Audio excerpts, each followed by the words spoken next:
अथ श्रीमद्भगवद्गीता तृतीयोऽध्यायः कर्मयोगः। श्रीभगवानुवाच नियतं कुरु कर्मत्वं कर्म ज्यायो ह्यकर्मणः शरीरयात्रापि च ते न प्रसिद्ध्येद कर्मणः यज्ञार्थात् कर्मणोऽन्यत्र लोकोऽयं कर्मबन्धनः तदर्थं कर्म कौन्तेय मुक्तसङ्गः समाचर।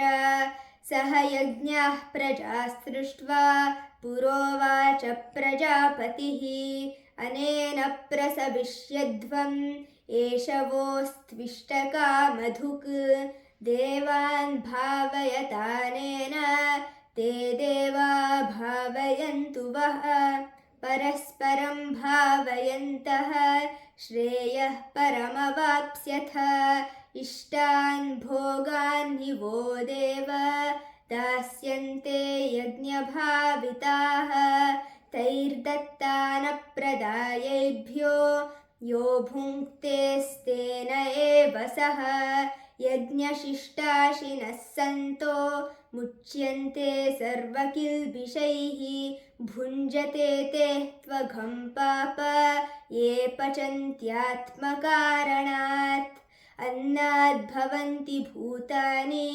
पर्जन्यादन्नसम्भवः यज्ञाद्भवति पर्जन्यो यज्ञः कर्मसमुद्भवः कर्म ब्रह्मोद्भवं विद्धि ब्रह्माक्षरसमुद्भवं तस्मात् सर्वगतं ब्रह्म नित्यं यज्ञे प्रतिष्ठितम्।